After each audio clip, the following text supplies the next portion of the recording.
¿Cómo están?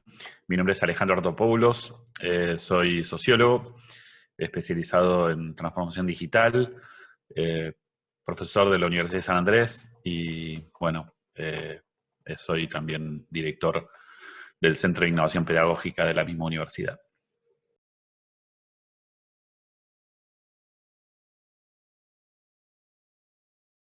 Bueno, el concepto de Industria 4.0 nace de una iniciativa de las asociaciones de empresarias alemanas. En particular, es un pedido que le hace esta asociación al Ministerio de Educación, Ciencia y Tecnología de Alemania, de que, bueno, estamos hablando de 2011 más o menos, de que, bueno, Alemania debería tener una estrategia propia en relación a las nuevas tecnologías que estaban surgiendo en ese momento.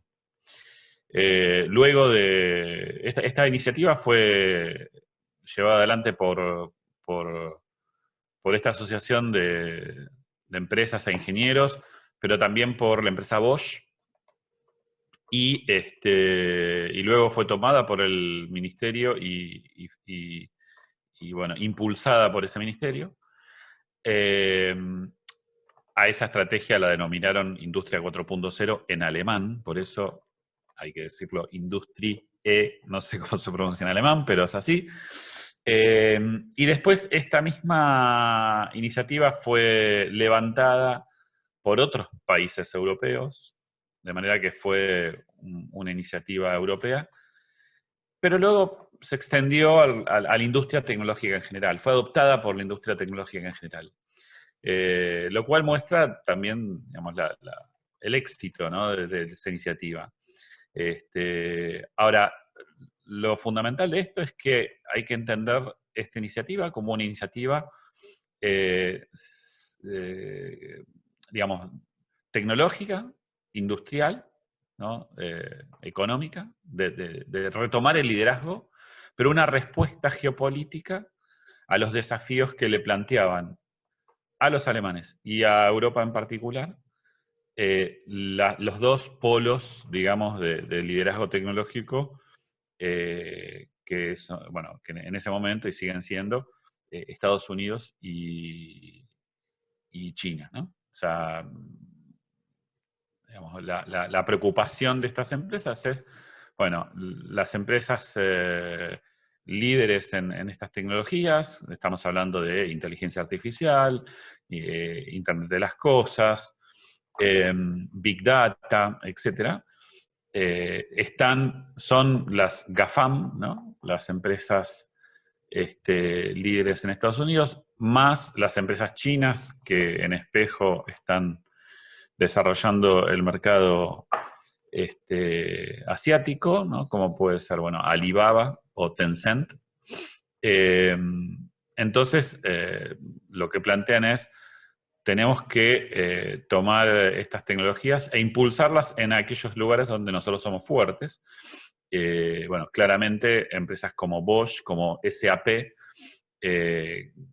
son fuertes en el ámbito de la fabricación y la logística que viene después de la fabricación.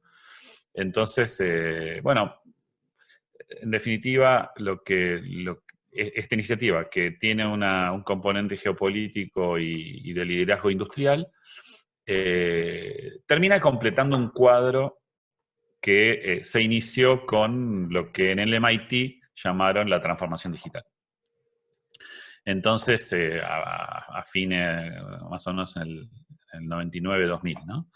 Lo que pasa es que, bueno, el concepto de transformación digital también, digo, empezó a ser un concepto importante o relevante en el público a partir de 2011, 2012, 2013. Estamos hablando de una convergencia de conceptos. Por un lado, transformación digital, por otro lado, Industria 4.0.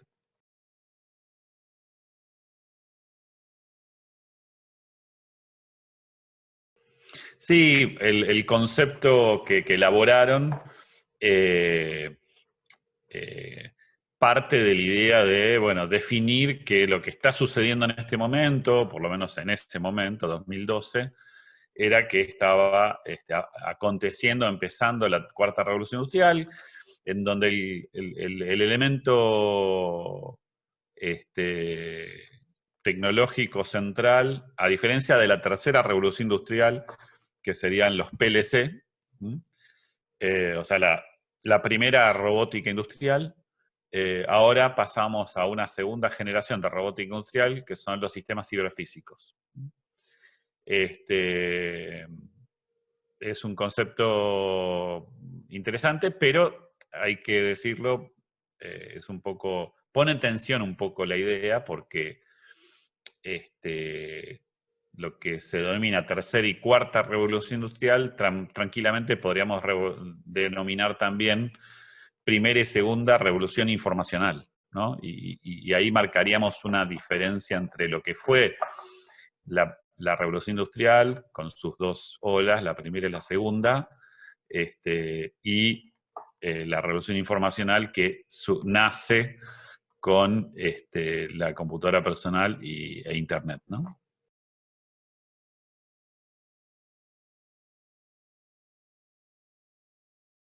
Bueno, por supuesto, lo primero que hay que decir es que América Latina, desde que empezó la revolución informacional, allá por los años 80, está muy en retaguardia en relación al cambio tecnológico en su industria, en su economía, como en las políticas públicas que tienen que acompañar estos cambios tecnológicos. Este, Hay algunos países que se han destacado, eh, particularmente podemos recordar a Costa Rica y a Uruguay, ¿no? Dos países que, a diferencia del resto, fueron vanguardia en cuanto a intentar un cambio tecnológico. En particular Costa Rica, que fue la que atrajo la inversión de Intel, ¿no? La primera fábrica de Intel en Latinoamérica. Y no tuvo suerte Costa Rica con eso, pero bueno, y Uruguay con las políticas públicas, ¿no? De inclusión digital, recordemos el Plan Ceibal, etc. Eh, También en Latinoamérica tenemos casos interesantes que siguen a estos países. Podemos mencionar a Colombia con el Ministerio digamos, de Tecnologías de la Información, una innovación también. Bueno, luego, desde el punto de vista del cambio tecnológico en la industria, bueno, tenemos muchos casos de unicornios, ¿no? En particular en la Argentina y en Brasil, que se han destacado a pesar de tener un entorno de negocios y de políticas bastante adverso. Eh, digamos, salvando todo esto que dije, en general, la región no tuvo una estrategia, o por lo menos políticas públicas, que se adelantaran al tiempo. Siempre fueron siguiendo los cambios y en ese sentido todavía es una cuenta pendiente, ¿no? Lograr políticas que no solamente construyan infraestructura, acompañen los cambios tecnológicos de los sectores, sino que además se ponga en la vanguardia, ¿no?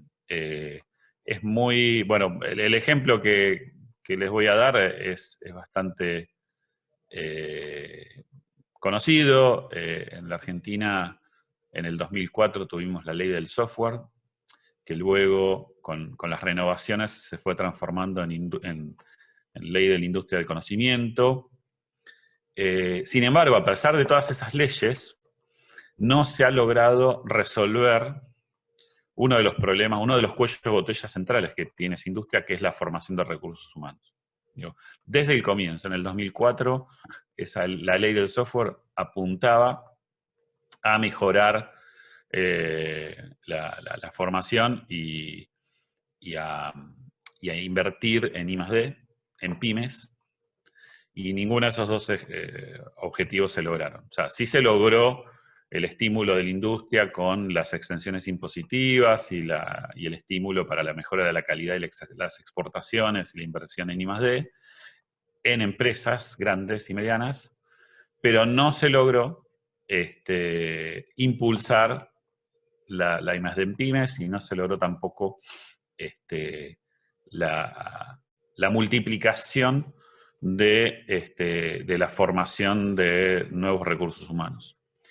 Y en ese sentido, bueno, seguimos de alguna forma con ese desafío, ¿no?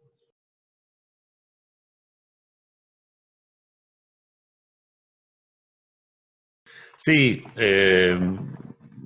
yo creo que más aún, digo, no solamente hay que poner hubo muchos intentos de desarrollar agendas digitales, agendas de políticas públicas digitales, pero creo que más importante que eso es lograr que, que, la, que el cuerpo dirigente, ¿no? Que los dirigentes políticos y empresariales puedan incorporar la idea de que el cambio tecnológico no se da de forma natural solo a través del mercado.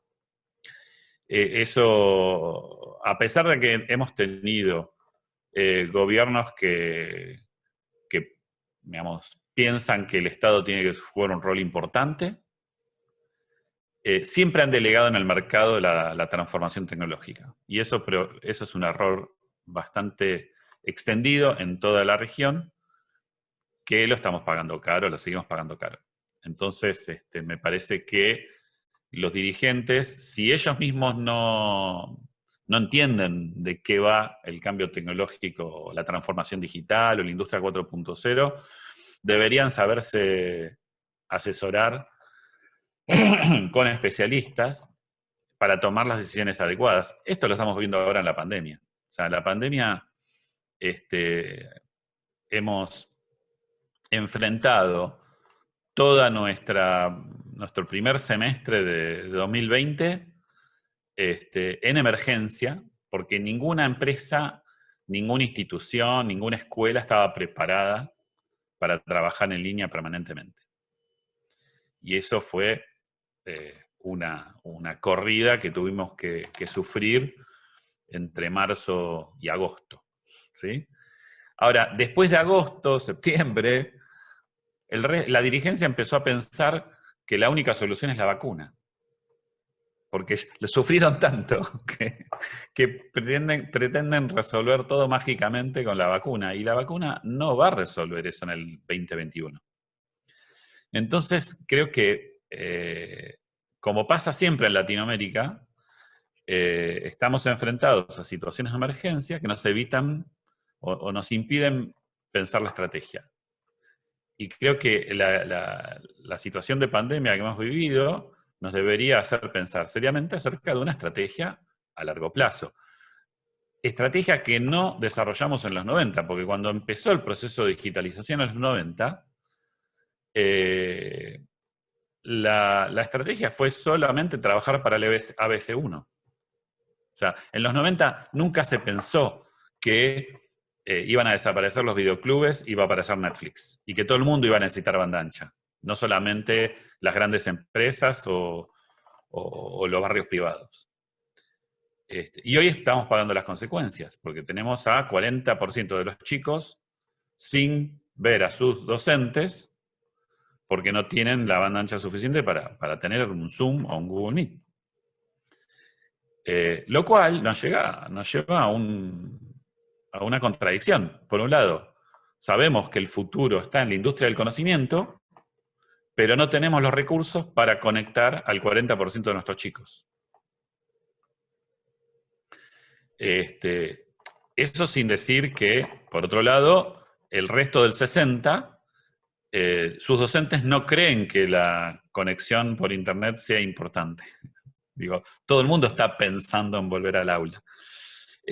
Y no le están dando el valor de trabajar con Internet curricular, que es formar a los chicos en ese medio.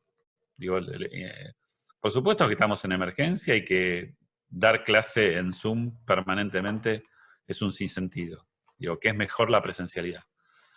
Pero todo el sistema educativo debería ya estar convencido de que la razón de ser de Internet en el aula no es para dar clase, sino para aprender cosas nuevas.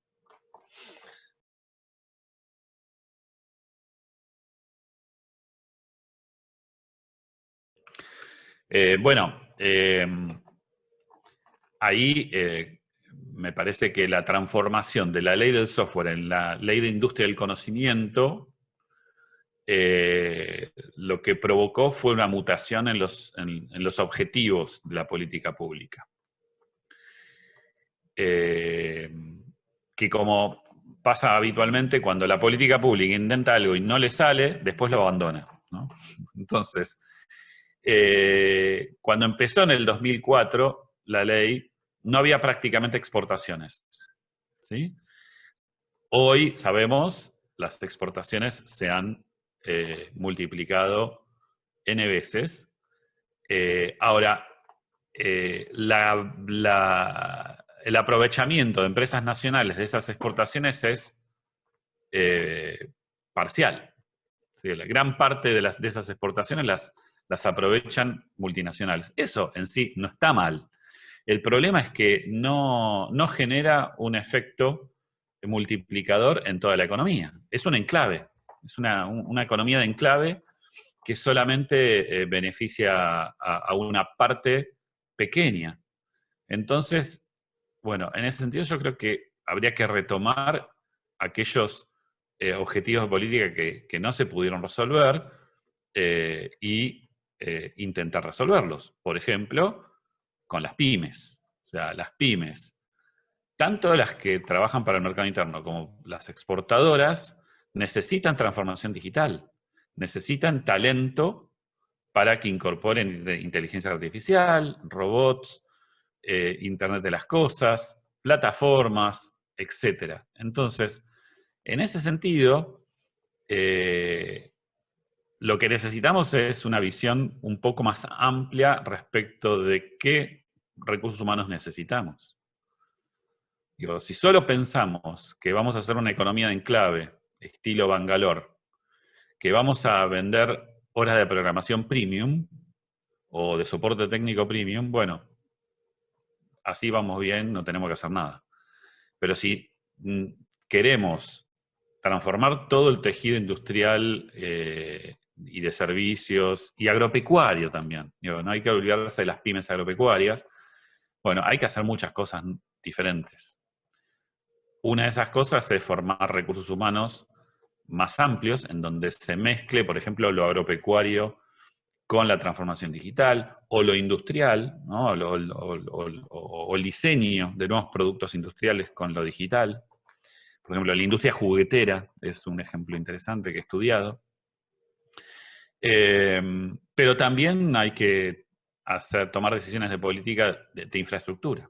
Digo, el gran desafío que tenemos, y justamente nuestra economía depende fuertemente de los dólares del campo, es la infraestructura de conectividad de las zonas agropecuarias.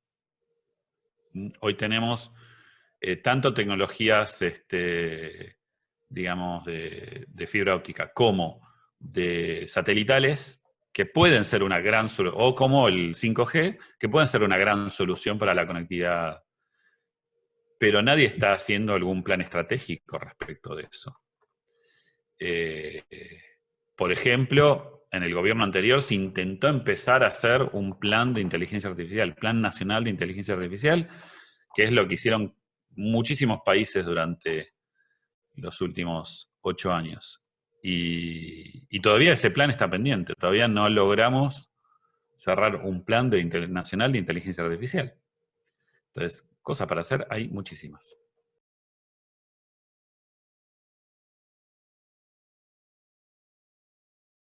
Bueno, me parece que el principal factor obvio es que tengamos una situación, una macroeconomía más ordenada, ¿no? O sea, necesitamos previsibilidad para las inversiones de las empresas. Y bueno, en eso supongo que se va a avanzar, pero fundamentalmente una vez cubierto ese punto, el otro punto es que necesitamos eh, que desde las políticas públicas, en particular desde el Ministerio de Ciencia y Tecnología e Innovación Productiva, haya estímulos para que las empresas puedan desarrollar planes de investigación y desarrollo. Es sabido el problema de los países latinoamericanos en particular, pero en general de ingresos medianos y bajos, que las empresas invierten poco en investigación y desarrollo. Y de hecho, eso fue uno de los temas que pasó con la ley de economía del conocimiento. O sea, se bajaron las exigencias de inversión en investigación y desarrollo y se subieron las de exportación o de calidad. Y eso me parece es un error. O sea, nosotros necesitamos que todas las empresas que estén en condiciones de hacer inversiones en investigación y desarrollo se vean favorecidas y que tengan buena prensa por eso, ¿no? Que sean vistas de otra forma por la sociedad. Hoy no está pasando eso. Hoy, por ejemplo, hay empresas enormes que invierten grandes sumas en investigación y desarrollo y no lo publicitan, no lo muestran, porque no les resulta un valor simbólico importante para presentarse ante la sociedad. Eso hay que revertirlo, porque en definitiva la inversión, o sea, que una empresa esté invirtiendo en nuevos inventos, en investigación, el principal beneficio a corto plazo es simbólico, ¿no? Digo, los beneficios económicos van a venir a largo plazo. Y el gran problema que tenemos justamente es que tanto en el público, en la opinión pública, como en nuestra dirigencia, el valor de invertir en investigación y tecnología y en desarrollo tecnológico está oculto, está velado, está en un cono de sombra. Y eso hay que recuperarlo. Entonces, me parece que todos los esfuerzos que se hagan en ese sentido, desde la política pública, van a aportar. Y así como en otros momentos de la historia, la tecnología de punta era la tecnología nuclear o la tecnología espacial, bueno, hoy creo que podemos generar valor simbólico, ¿no? Podemos generar interés mostrando resultados en la investigación, en inteligencia artificial o en plataformas, que en el campo en el cual ya tenemos cosas para mostrar, pero que no son lo suficientemente presentadas o puestas en valor, porque desde el punto de vista cultural todavía no han llegado, y político no han llegado a su lugar. Entonces, creo que, dicho esto, creo que el gobierno actual está haciendo sus esfuerzos. Hemos visto, por ejemplo, el lanzamiento de las inversiones que va a hacer Globant en Ushuaia, en Tierra del Fuego, en Río Grande. Y probablemente, bueno, se puede hacer más en el futuro y eso será muy bueno.